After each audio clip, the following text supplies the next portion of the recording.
Hey, everybody, this is not your Mother's Day Fantasy League podcast. I'm your host, Mike. As always, I'm joined by Dave. How we doing tonight, man? Doing well. How you doing, Mike? Excellent. We will not be joined by Jason tonight, so it's just the Dave and Mike show tonight. Dave, where do you want to start? You want to start with all these crazy deadline trades we had? Yeah, let's start there with some transactions. Trade deadline was last Thursday. Um, and we had some trades, funny trades going around. So We I'll had just some start it off here. A trades. couple of them were taxi claims, and we'll get talking about that because that was a lot of fun. Yep. First one we'll talk about is the Jets picked up Najee Harris from the Bills for a 2024 seventh round pick. Like that's probably a really good pickup for going down the Yeah. stretch. And if Braxton wants to, we can probably drop him at the end of the year if he doesn't want to hang on to that $15 million salary that goes with it. Yeah, that seems like a steep contract for a guy who's been losing carries lately, Yep. but definitely some help down the stretch. And now probably the taxi claim that I really want to I got to highlight because this one was fun. The Bengals picked up running back Michael Keaton from the Ravens. That's Keaton Mitchell. That's how much of an unknown he is. Yep. From the Texans for a 2024 sixth round pick. And why if I call this one out was that there was 4 taxi squad claims for this guy in 6 seconds. 2 of them were too early before the 3 o'clock deadline. One was 1 second after the 3 o'clock deadline, and the winner, which was Nick, was right on 3 o'clock, 00 seconds. So yeah, how did he time that so perfectly? Yeah, his little commissioner voodoo thing going on. Yeah, he probably used a commissioner tool to make it pending for exactly that time, something we don't have access to. Yeah, he's probably he probably controls the clock. Probably put it on pause for just a second before I could make that claim. So, anyway, see the other one, the Hargrove boys pulled off a trade, which is another head scratcher here. The Raiders are getting defensive tackle Quinnen Williams, and Jeremy and his Bills are getting defensive end Shaq Barrett, defensive end Espinoza, and a 2024 second round pick. I hope Quinnen Williams is worth that. Seems like the Raiders giving up a whole bunch, but yeah, guess what happens in the family stays in the family. So we'll let the Hargrove guys do it. He hasn't dropped him yet, has he? No, but I did. He dropped somebody, and I didn't do a whole lot of looking, but I did check the Raiders roster, and that cap number is at $80 million now. So that's gone up from 78 to 80. So we are pushing that over under. I believe it's at 88 million. So he's pushing it. The other one, here's another one that was undone. Titans and the Bengals. The Titans did a taxi squad claim on the quarterback from Chicago, Tyson Bagent, and the Bengals are getting a 2024 seventh round pick like he needs that pick again. So this one hurts here, the Steelers and Jets. Yes, I did a deal with Braxton. This one I really drug my feet on. I didn't want to give up Sam Laporta. Laporta's been a nice find for me. But I got a first and a second, and 2025 fourth, and Tyrone Mathieu from safety from New Orleans, which is just a cap hit that I'll end up cutting at the end of the year. But this one tore my heart out because I was really liking Laporta. Yeah, he's been really solid all year, and that rookie contract money too. I get why you'd be hesitant. That was a great pick, but you got a haul of picks back for it. So. Well, but he was a taxi squad claim earlier in the year. I got him from the Jags, but it cost me a second and a third. So you got to go back and look what I invested to get him. He's definitely worth the second and the third. Braxton pushed hard to get him, very persistent, and I drug my feet and didn't know if I'm rebuilding or if I'm reloading, but I don't know. Well, hopefully I'll get something in the draft. You got enough picks to decide. Yep. So the other one we got to deal with the Dolphins and the Ravens. Rich and his Dolphins are picking up wide receiver Deontay Johnson and the great Kenny Moore, the cornerback that nobody seems to want because he puts up all these points. But Rich obviously knows what he's doing and picked himself up a nice corner there. Yeah, and not good enough for the Raiders either. The Ravens, they're picking up a handful here. Defensive Yeah. tackle Christian Barmore and defensive end Dennis Gardecki, who I think has played very well. I've got him in a different league somewhere else, and he's come on big point scorer there. Cornerback Miles Bryant and Christian Eisen, another cornerback, and also picked up a 2024 fourth and sixth round. So a good return for Gavin as he rebuilds for next year. And the final trade, Texans and the Steelers got a deal done. I picked up Kyler Murray for a 2024 fifth round pick. We'll see if he plays out, whether or not I want to franchise tag him or not. So we'll see how that plays out.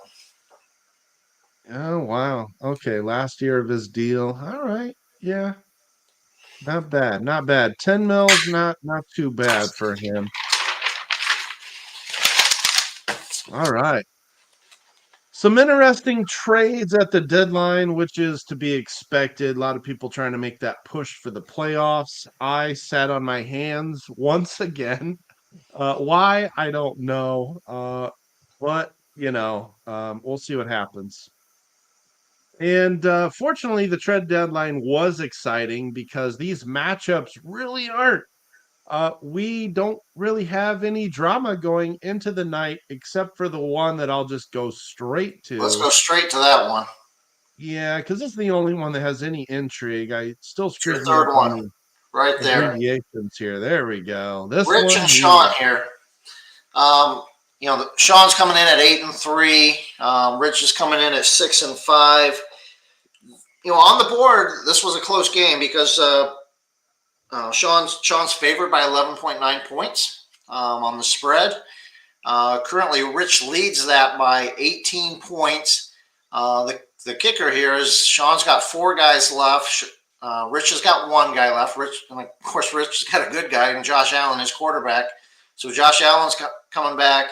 Sean's got cornerback Taron Johnson, defensive end Jonathan Cooper, another defensive end Leonard Floyd, and another cornerback Josie Jewell. I looked at it today, and this is where it gets interesting. I took the 4 players that he's got left, and I added up their average points of what they're scoring, and it's 12-7, 19-6, 12-2, 12-8, for a total of 57-3. So on average, these players are going to produce 57.3 points in a weekend. So if you add those to Sean's score, and I did the same thing with Josh Allen, and Josh Allen is scoring 35.8 points. So you add up those scores, and all of a sudden it's within a 4-point game if everybody plays their averages tonight. Wow. So this is a game to watch. Yeah. I'm going to bet probably Sean and Rich are much invested in watching this game tonight.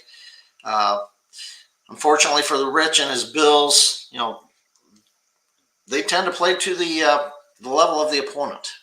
So we'll see what the true Denver Broncos bring tonight, whether he can open up that offense or what he's going to do with that. So, anyways, it's a game to watch. This one's up in the air. It's too close to call. I know the win probability by MDFL is 1% 99, but it's a coin flip for me. It's 50-50. Yeah, when you're saying average points end up being a 2-point difference, that's a coin flip for Yep. sure. Yeah, and these will probably end up being your 2 highest scoring teams right here too. Because the only other one would be Nick. He's got one more to go. Handing it to Josh here. We didn't really look up the other matchups because honestly, the Broncos Dolphins is the only one that's interesting for tonight. Yep. But as far as highest scoring team, yeah, maybe Nick will give it a run for the money because it doesn't look like he's He's got got another major. defensive end coming back. So if you take a look at what he's got for Oh defensive yeah, end, yeah. There you go. So I'll all right, tell you who it is here. It looks like he's probably got Gregory Rousseau So 93 points for the year. So yeah. So yeah, it could be close. Sounds like one of these teams will most likely outscore him, though. and So I think I would tend to agree with that. yeah. So we can just go through these kind of real quick. Again, these are pretty much they are all settled except for the one matchup we started with. I'm gonna lose this week. I do have Judy going tonight, but yeah, he really hasn't lived up to that first round pick that the Broncos selected him with, or the potential upside that I thought the Broncos offense could have with Russell Wilson and or Sean Payton. Wilson's been okay, but yeah, Judy's just hasn't been all that great. So I'm gonna end up losing here. A couple goose eggs didn't help. Donald on a bye, Hill on a bye, forced to make some interesting decisions. Over here, yeah, Braxton's gonna hand it to Aaron. Could this be Aaron's highest scoring week? Oh, that's a good question. If it's We'd have to not go as through high, the archives. well, it's as high as salary cap hit for the week for the year. I know that. Whether or not it's as high as point total or not, I'm really not sure. Yeah, I don't know that it's worth doing the research on during the live show, but I just wanted to point it out. The one that we talked about there, your only intrigue for tonight in our league. Here we go. Jeremy is going to beat Jared with a nice score of 326 there. Stroud just doing his thing, man. Wow. He's he's a stud. The interesting thing here is that the Bills did come into this game as a 108-point favorite.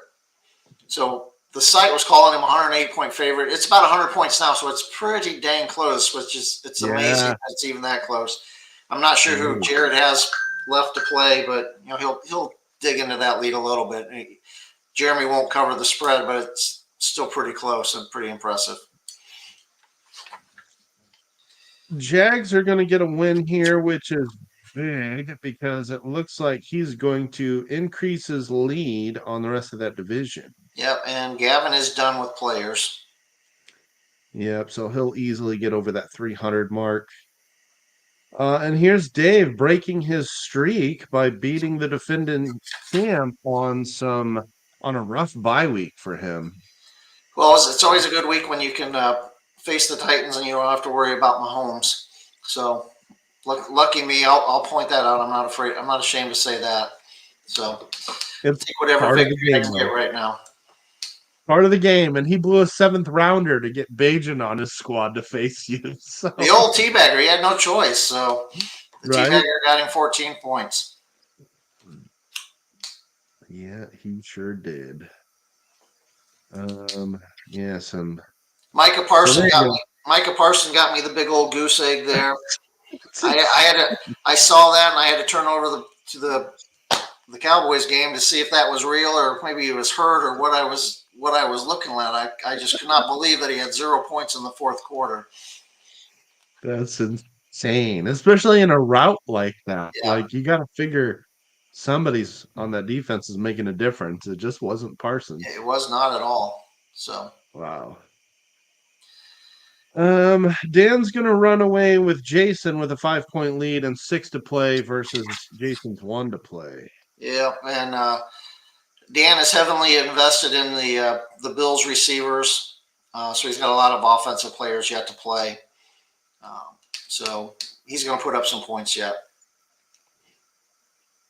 Watson with not a great fantasy day, but that was a pretty gutsy win by the Browns on the road against the Ravens. That's a huge one there.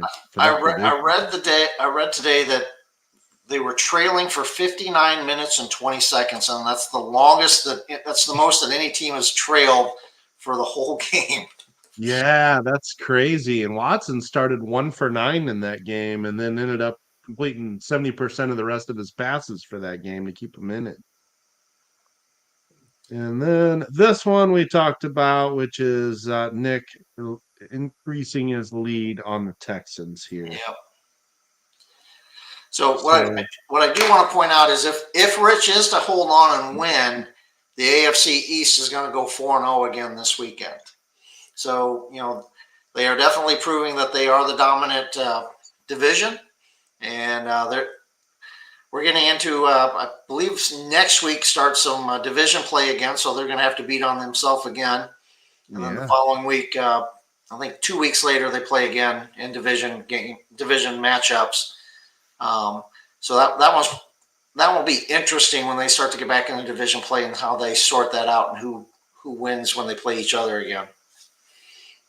Well, let's go into that. That'll pretty much do it for our recap. Let's look ahead to week 11 here. I get the luxury of facing the Raiders. The only question is, can I beat him by his cap number? Ooh, I'll say yes. okay, you say yes. Which current cap is like 80 million, I believe. So that means Yeah, I mean, you have to beat him by 80 points. yeah, and my team has not put up a ton of points these last 2 weeks. I'd like to say that's because my four best players were on bye, but you know, so be it. Whoa, do you see this? I Nick do is see at that. That's 219 points. 219. My question is at halftime, if it's like over 100 points, are you just going to run a running clock like they do in the high school games? So that's insane. I have not seen a 200 point number up there before. So Yeah, not to throw Gavin under the bus here. It's just literally that number that is striking here. May let him, have to look at who his bye weeks are next week. He must be getting crushed by buys. well, I click on Gavin and let's see. Does the Lions have a bye next week? That because that would do it. That would be Gibbs sitting. No, nope. Because I was going to say if it was the Who has the bye? I'm gonna look. Lions on the bye, that would be most of his team. I'm just curious since we have it's the Patriots, Falcons, Colts, and Saints. I'm not seeing that as a reason for why this is so lopsided. Wow. Well, if Okay. it's 213 points or 219 points, I would take the points and take Gavin. Yeah, that is true. We got a little bit of a coin flip here between you and Dan's Browns. That'll be fun. Then we get our AFC East matchup between Braxton and Jeremy's Bills. And then you got Rich and Joey again. Yeah. And then, Eric and Dustin again. That'll be fun. which is always a classic. Yeah, And Dustin will get Mahomes back. you got Josh and Jason. You know that's going to be a game also. And then the Broncos and the Chargers. Wrapping it all up. Yeah, I got the Hargroves in back-to-back weeks here. I'm looking a little farther ahead. I'm going to our doubleheader week a little bit. We got to save our material for next week, though, don't we? We'll be able to talk about it. The point spreads will change, so Yeah, injuries they will will. happen. But yeah, 219 That's crazy. So yeah, guys, not a lot of drama in tonight's game, hence the stream really being a little short tonight. But the main thing to watch is the Broncos versus the Dolphins here, and Sean with 4 to play, and Rich with Josh Allen under center. Should be interesting if you're tuning in. Now the other thing to look at here is if somehow Rich does lose this game, Rich is going to be kicking himself with the amount of points that he has on the bench. Oh yeah. He has a lot of points on the bench.